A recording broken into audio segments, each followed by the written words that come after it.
Reactor online. Sensors online. Weapons online. All systems nominal.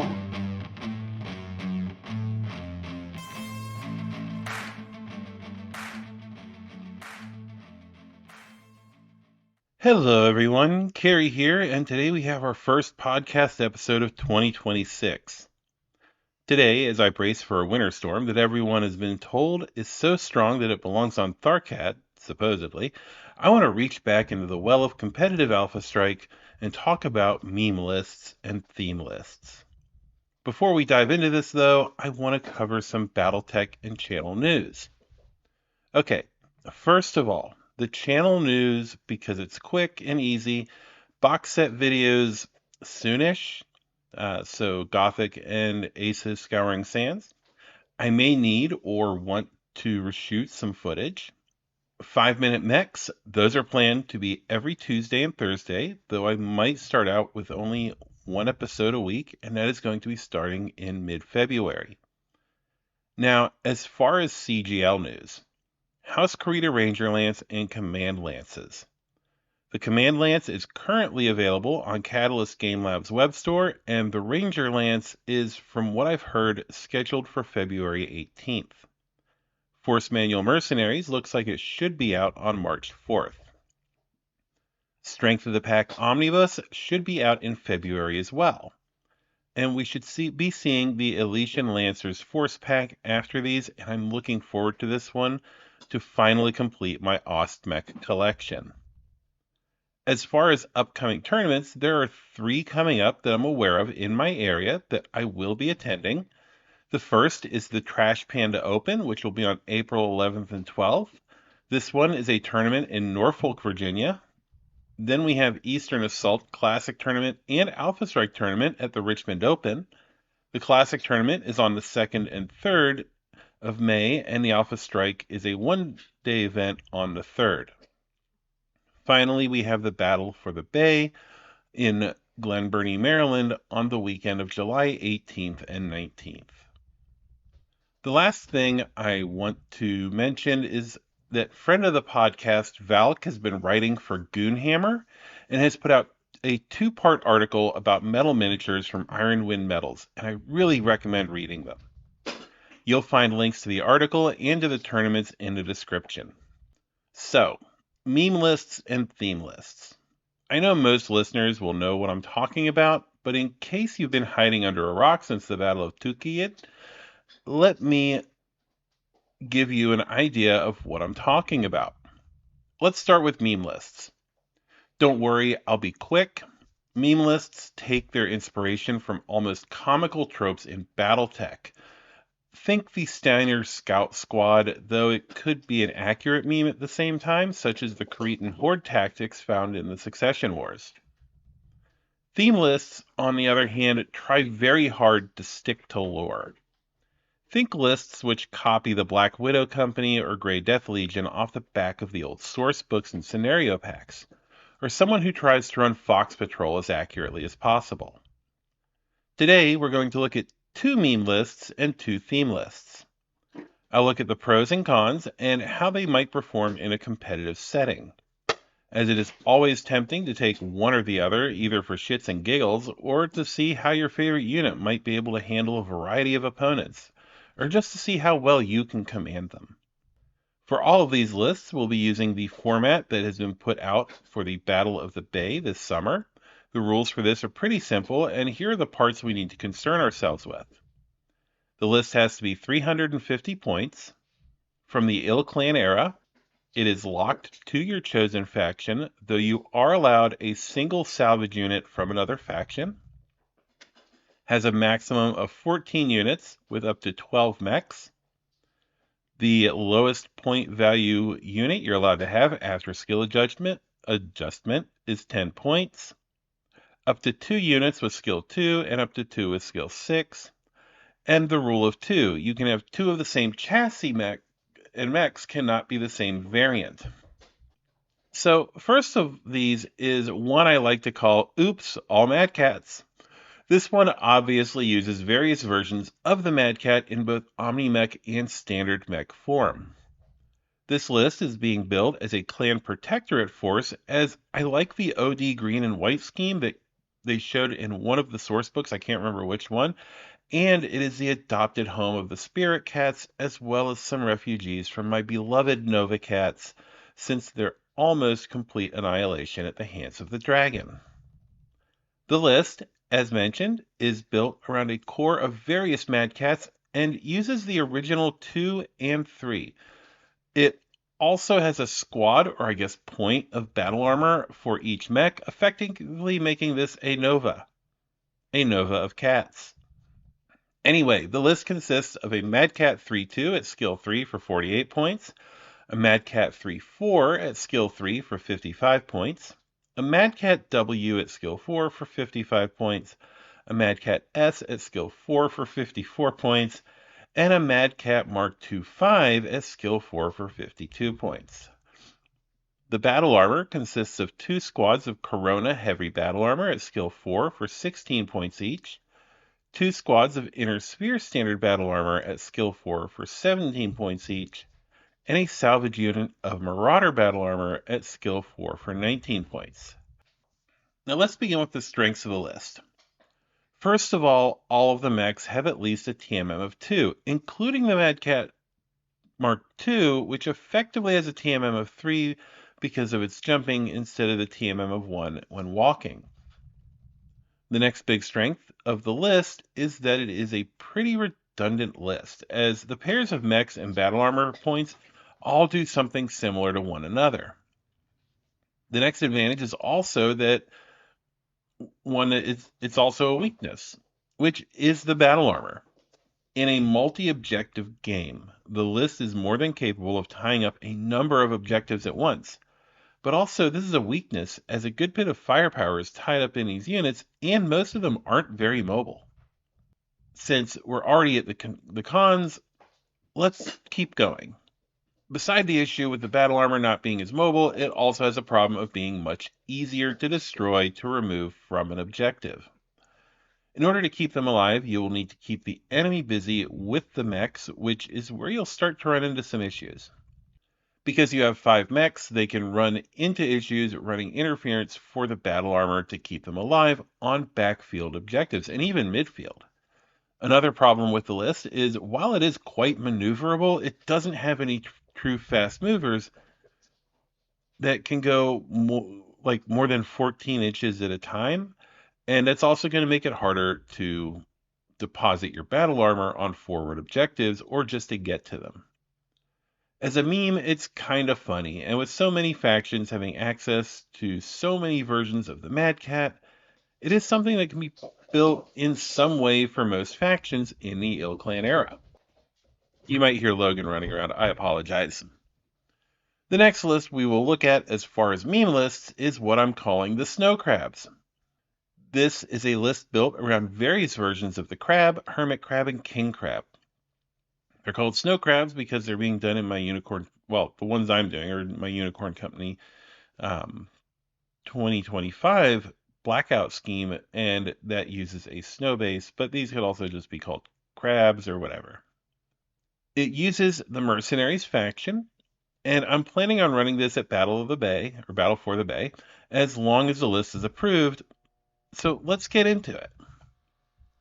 The snow crabs consist of a HMC-14 hermit crab at skill 4 for 27 points, a CRB-27B crab at skill 4 for 33 points, a CRB-54 crab at skill 4 for 39 points, a KGC-000B king crab at skill 4 for 54 points, and a KGC-009 king crab at skill 4 for 54. Oh, the king crab's, the 000B is 55, sorry.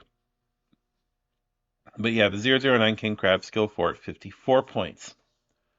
Supporting these mechs are 2 Gabriel reconnaissance hovercraft at skill 5 for 13 points each, a Karnov UR transport battle armor stealth version at skill 6 for 12 points, and that Karnov doesn't even have 0 asterisk, so there's no point in giving it anything lower than that.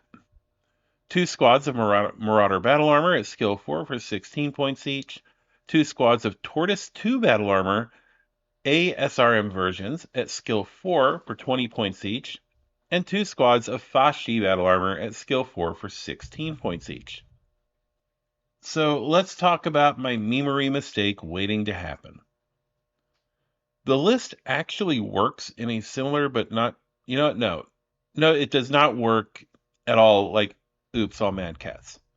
So the list has fast movers, anvils, and harassers with extensive infantry support. Much of the list selection was dictated by what is available to mercenaries and the list building rules. This is why there is the 54 Crab series as well as the 009 King Crab as a salvage unit. The list itself doesn't put out a ton of damage, and the King Crabs both rely on their armor and structure, while the majority of the mechs and vehicles rely on their speed more than armor to stay safe, as all the other vehicles and mechs, with the exception of the 27B, have a TMM of 3 or more. The 2 Gabriels serve as both a transport for the 2 squads of Marauder battle armor and as a unit which can infiltrate into enemy deployment zones for scenarios which call for it. The 54 series Crab and Hermit Crab are both quick enough to be flankers and carry the Fashi battle armor. The Karnov can carry the Tortoise battle armor onto objectives or into combat. And finally, the King Crabs can scuttle to the middle of the field to present a threat to an opponent's forces. Let's look at the pros and cons here. As far as the pros, the units will, as far as the mechs, be harder to hit for about 50% of the force and highly mobile. The list is able to move most of its infantry very swiftly onto objectives. The assault mechs have case and will be able to tank a number of hits while providing direct fire support once they are midfield for the lighter units. Cons, well, infantry is squishy. This list doesn't have a lot of, God, I hate this term, synergy. Much of the list depends on a lot of things working together, and while it is possible, it's very unlikely that all of these parts are going to move together without things going wrong. Regardless, I feel like taking a crab-themed list to a crab-themed event where the organizers give you a special unit that is a crab food truck built on a J27 chassis is like the ultimate meme. Next up, we're going to look at a couple of theme lists based on units from the history of BattleTech. Before we do, though, this episode of the Unicorn Company podcast is sponsored by FortressMiniaturesAndGames.com. I know you probably just skipped past the ad spot in the podcast. I get that. But hear me out. I will only run an ad for a company I believe in. Fortress is a strong supporter of the BattleTech community and has just about anything you need for BattleTech and Alpha Stike, from rulebooks and box sets to terrain, miniatures, and so much more. So check out FortressMiniaturesAndGames.com today. Okay, getting back to the subject at hand, and specifically the theme lists. We'll have 2 units, both of which have been updated to be Il-Clan era and legal within the rules of the Battle for the Bay tournament. We start off with Ronda's Irregulars, with a list that is just, well, it's a list. It consists of 2 lances, but the Irregulars were using 5 mech lances. These are the command and attack lances of the Irregulars Command Company as they existed between 3026 to 3037. The list consists of an Archer ARC-2RB at skill 4 for 44 points, a TDR-11S Thunderbolt at skill 4 for 37 points, an MAD-2R Marauder at skill 4 for 40 points, a Wasp WSP-5A at skill 5 for 15 points, a CLNT-6S Clint at skill 4 for 37 points, a CPLT-C5A Catapult at skill 4 for 41 points, a CN9-D4D Centurion at skill 4 for 31 points, an ON1-M Orion at skill 4 for 36 points, a VTR-9B Victor at skill 4 for 36 points, and a VTR-9KA Victor at skill 5 for 33 points. Starting with the pros on this one, the list is pretty short. The first thing is that the list is pretty straightforward with 10 units and no oddball special rules to deal with. This makes the list pretty attractive to newer players as a beginner's list because of the lack of units other than the mechs themselves. As far as the cons, some interesting skill choices had to be made to make it work and stay within the building rules. Also, the limited number of fast movers in the list makes it harder to capture objectives, so you'll have a slog to getting them, and you should expect to face a number of casualties doing so. I like the list. At the same time, though, it has its weaknesses and would benefit from being in a 375-point format where you can add some supporting elements to the list and possibly improve some skills. The second theme list is yet another unit that has a reputation for being one of the most elite mercenary units in the Inner Sphere, the Black Widow Company. This is from the back cover of Tales of the Black Widow scenario pack. The list has once again been upgraded using machines available to mercenaries in the Ilklan era. I know they're technically dragoons, but it's easier to build them as mercenaries. That being said, what we have for the Black Widow Company is a WHM-7A Warhammer at skill 4 for 40 points, a MAD-2R Marauder at skill 4 for 40 points, a CRD-2R Crusader at skill 4 for 37 points, a GRF-2N Griffin at skill 4 for 38 points, an ARC-2R Archer at skill 4 for 39 points, an ARC-2RB Archer at skill 4 for 44 points, a WSP-8T Wasp at skill, that should be a 6, I believe, for 12 points, might be a 5, a STG-3GB Stinger at skill 5 for 20 points, an RFL-7N Rifleman at skill 5 for 28 points, a PXH-1C Phoenix Hawk at skill 5 for 28 points, a WSP-3W Wasp at skill 4 for 10 points, and a STG-3G Stinger at skill 5 for 13 points. So, pros and cons on this one are very similar to the ones for the irregulars. You do have a higher number of units, and it will likely be a pain in the ass to take the list down because of the amount of armor and structure. And fighting against it is going to feel like dealing with 1,000 pinpricks on some machines that just refuse to die. You are tactically limited, though, and might find yourself having to guard your flanks as your fastest movement isn't incredibly fast. The thing about both of these lists is that they would exist and operate better in a 375-point format, as then you would be able to either take some supporting units or give them some better skills. Right now, you have the equipment for them, but you have essentially a bunch of regulars and even some green mech warriors at the helm of these mechs, so it feels like the Temu version of both of these units. It is actually tempting to build out the Black Widow Company using 3025 machines that would probably have better overall skills, even with the less efficient mechs.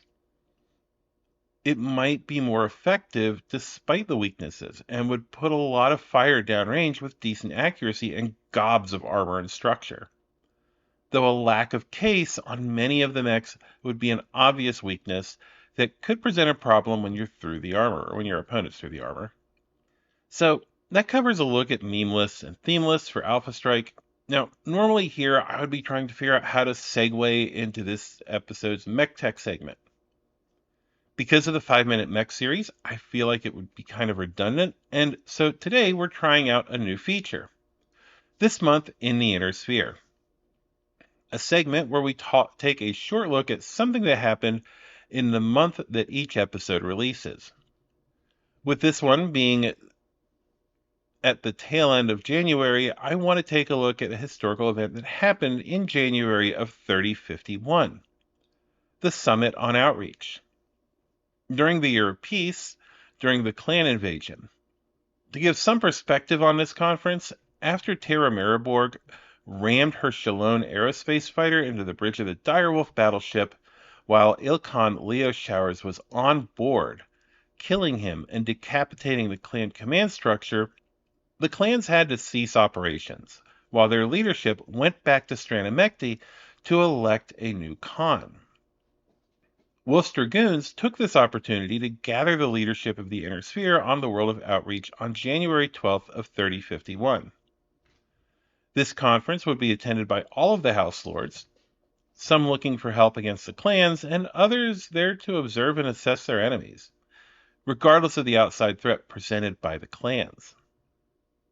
At this conference, the Dragoons would reveal that they had originally been a reconnaissance force sent by the clans to determine the current status of each of the Inner Sphere houses and to assess the capabilities of each of their militaries in preparation for a future invasion.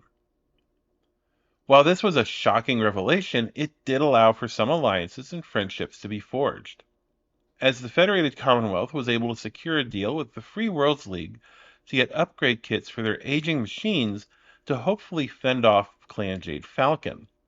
This was done in exchange for the son of Captain General Thomas Merrick, Joshua Merrick, to have his leukemia treated by the New Avalon Institute of Science on New Avalon. We would also see the friendship between Victor Steiner Davian and Hohiro Kurita begin to form slowly, as well as the budding romance between Victor and Omi Kurita. While the conference, the trade deals, and even the friendships made would be something positive in the short term, the events that were set into motion at the conference would have dire consequences in the future. So that's it, and for today, I want to thank you so much for listening to the podcast. I hope you enjoyed it.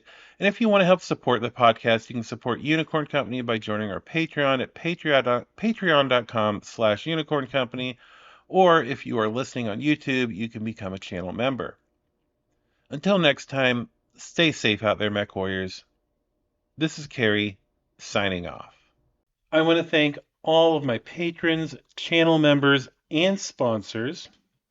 First, my Patreon patrons, starting with my captain, Sarah. Then my lieutenants, Nathan, Boy in a Box, and Nasty Taurus. Then we get to my sergeants, BZ Archer, Stephen, Faz, Housemaster Po Ding, Country Fried Minis, and our cadets, Scott, Jamie, NB Kaiju, and Dominic. Our channel members, I want to thank you as well, Miss J. Speechly, Anonymous Oni Agent, and Greg Swars. And finally, our sponsor and MRBC liaison, Fortress Miniatures and Games. Thank you all so much. I appreciate your support. And if you want to support the podcast and the channel, go to patreon.com/Unicorn Company. You can join for as little as $1 a month, or you can become a channel member on YouTube. Thank you.